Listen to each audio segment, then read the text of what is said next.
Maganda umaga, tanghali, hapon, gabi sa zodiac sign na Scorpio, Lala Baby, nagpapakilala. Isa lang pong like, subscribes, and share.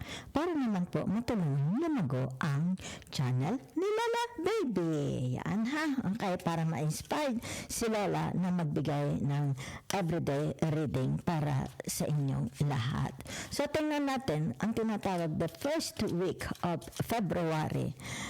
The overall, yung tinatawag the energy, okay? May kinalaman ito sa tinatawag love, relationship, marriage, single, or tinatawag na ready to mingle. Okay? So, tingnan natin ha. Scorpio, meron ka bang swerte? Okay? Ano ang hinahanap mo? Meron ka bang tagumpay? Diba? Okay? So, ito yung tinatawag na it's like the Scorpio is very, very tired. Okay? Yan. Very, very tired of looking. Okay? Yan. Para sa kanyang maiibig.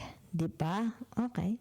So, nakikita ko dito, tinatawag na, it's like meron kayong inaay. Ikaw ba ang aay or sila inaay ka? Di ba? Yan. So, may mga tinatawag na Scorpio here is no longer young. Okay? Yan. Kung sino man ito, di ba? It's like meron ng aay, ng i-spy. Yan ha.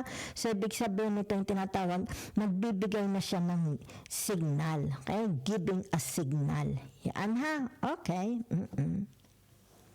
Siguro itong mga Scorpio na ito is mahilig sa music, di ba?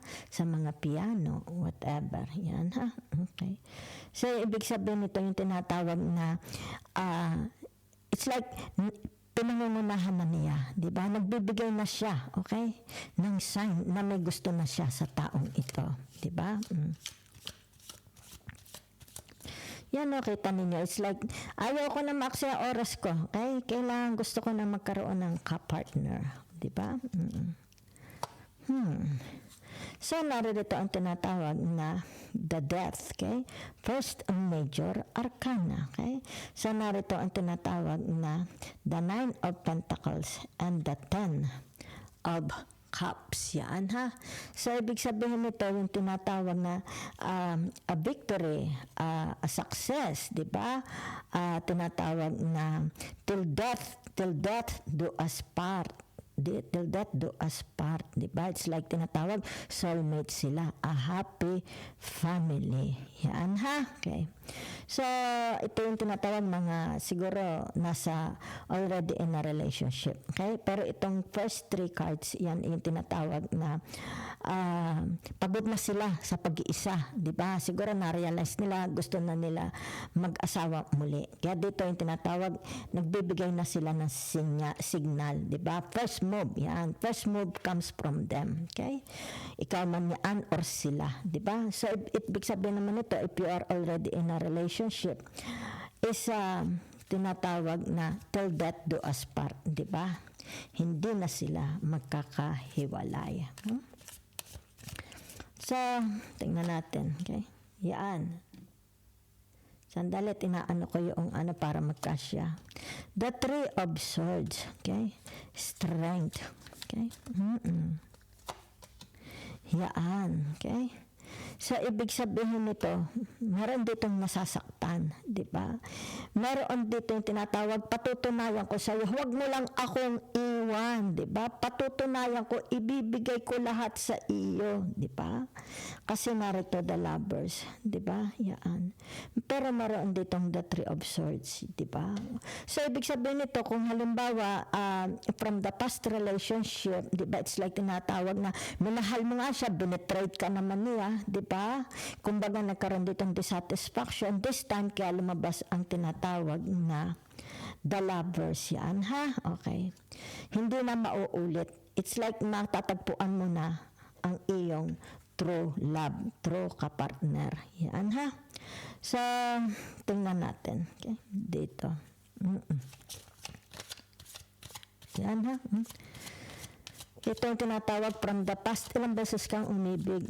Diba? It's like, hindi mo matagpuan, makita. Diba? It's like, hindi ano ba, reciprocated, di ba? Hindi it's like reciprocate, di ba? Ikaw lang ang bigay ng bigay, nag-effort. But this time, kung meron ka mang tinatawag the past dahil nauna ang Three of Swords, di ba? This time, may darating na tinatawag na tunay na kapartner mo. Tunay na iibig sa iyo. Pareho kayo ng energy, di ba? Okay. So, for some of you here, ibig sabihin nito, yung tinatawag, ikaw lang, meron dito, it's like, ikaw lang inaasahan, di ba, sa relationship. Yan ha. So, narito ang the Eight of Pentacles. Yan. Meron dito yung tinatawag na bukas ang kanyang intuition, di ba? Yung kanyang tinatawag kamalayan ba yun? Di ba? Yan. So, nakikita ko dito yung tinatawag, meron ditong siya lang ang nag-effort sa relationship. Di ba? Yan. It's like night and day. Siya lang. Di ba? Mag-isa lang siya. Okay? Yan.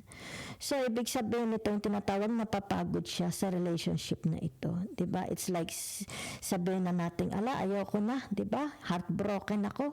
Gusto ko yung tinatawag, makakasama ko talaga yung kapartner ko sa hirap at ginhawa. So, it's about making a decision. It's like tinatawag, makakaroon siguro ng divorce or either divorce, separation, annulment. Diba? Yan. So, ibig sabihin nito yung tinatawag na may mga natitira pa naman sila. Diba? May mga natitira pa silang respeto sa sarili nila. Something like that. Diba? So, nakikita dito, every time umuwi siya sa bahay niya, diba? Nakikita dito, siya lang ang gumagawa kasi mag-isa lang siya. Diba? Oh? So, meron dito ang mga kapartner nila, iniisip lang is yung perang dinadala ng Scorpio sa bahay. Diba? Kumbaga dito, they have no time for labing-labing para sa Scorpio. Mas mahalaga sa kanila kung ano itong dinadala, pinoprovide ng Scorpio sa kanila. Diba? Kita mo may pagka-materialistic itong kapartner ng Scorpio.